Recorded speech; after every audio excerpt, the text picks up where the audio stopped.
kóòtù pé kẹgbà police station lọ àtẹ̀gùn la máa fi ń mókè. That is not bullying. That is music is business. Mi ti bu yín mo sì ta sí yín ni mi ti fún yín blow kọ́kọ́ bọ́dọ̀ ṣẹ́ mi àgbà ni.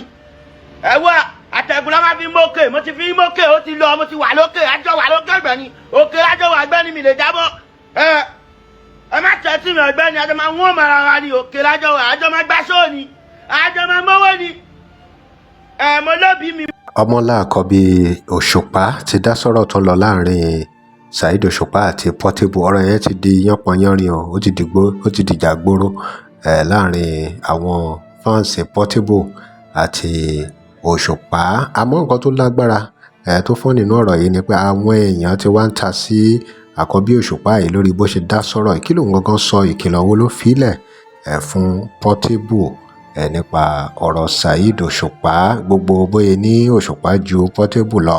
Àmọ́ èyí tó wá yanilẹ́nu nípa àwọn èèyàn ta sí pé ó ti pẹ́ jù kó tó de pé kò yẹ kó ẹ̀ṣẹ̀ wá dé báyìí kó wá máa sọ gbogbo èyí tó ń sọ yìí. Kódà wọ́n ta sí i lórí ọ̀rọ̀ orin tó compose láti fi bú Portable àbí bóyá kó kìlọ̀ fún ni.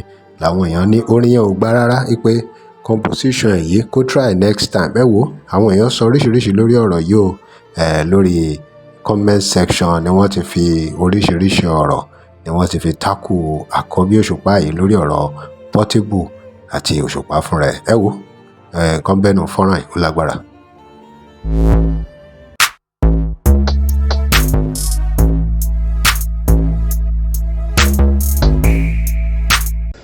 wà ń bí Portable ọmọlá lọ mi tábàtà ẹ má tanra ẹ torí kí ló ní tẹ́nẹ̀ kan ò ní rí owó kí ló ní tẹ́nẹ̀ kan ò ní rí ilé kí ló kọ́ tẹ́nẹ̀ kan ò kọ́ rí jọ tábàtà ẹ má tanra ẹ wọn ní bájá bá síwín amójú olówó ẹ ní Saheed Osupa borí kúrò rẹ ní àyọnu sí Portable ọmọlá lọ mi tá bá ń sọ̀rọ̀ kówó Osupa jù ẹ lọ ní indọ́sì gan Osupa jù ẹ lọ tá bá sọ̀rọ̀ ọlá Osupa jù ẹ lọ tá bá sọ̀rọ̀ bíbí ẹni bí ẹ lọ́mọ ni bájá bá wọn sí àmójú olówó rẹ toródò adágún yàtọ̀ sí èyí tó ń sàn anábì ìsà òsèfìwé Musa ẹ má fi sálángà ẹ má fi wé kànga mọ́ Osupa ti kúrò lẹ́ni àyọnu sí ṣe pẹ̀lẹ́pẹ̀lẹ́ ọmọlá lọ mi.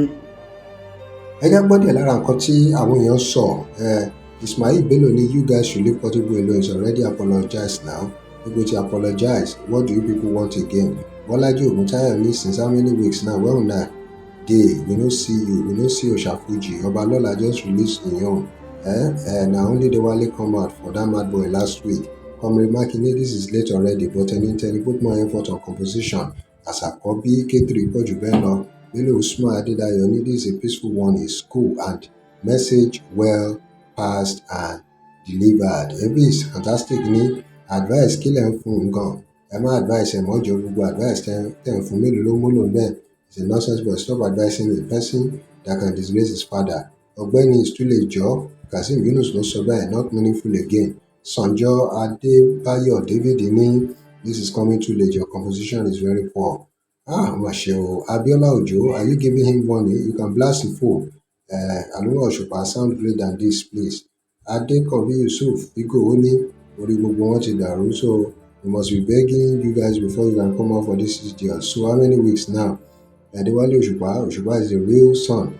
We have now, if you are only female fans, you have not been following this guy. It means that you are missing. The only guy that fear no one like. Okay, so all these ones don't know what they want. Already when you're as is any this guy no sabi sing. Àwọn èèyàn takò Akobi Osupa yẹn gan.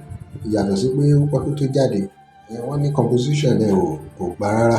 Èyí máa ṣe o. Kò í sì láti compose orin ẹ̀yìn èèyàn wa. Kò í sì báyẹn. Anyway, owó rèé o. Kí lè ròyìn lórí gbogbo ètí arákùnrin ti sọ bó ṣe dá sọ̀rọ̀ yẹn. Ẹ drop comment and remember to like, share, follow us. Thanks for watching. Àlọ́ fún ìpolówó ọjà kó WhatsApp number page. Tẹ́ ẹ bá lè rí àmì ṣe gbogbo ogun tó lóhùn ní gbọ́ tó lóhùn ní gbà lórí ayé yín iná agbára Ọlọ́run máa jó dànù.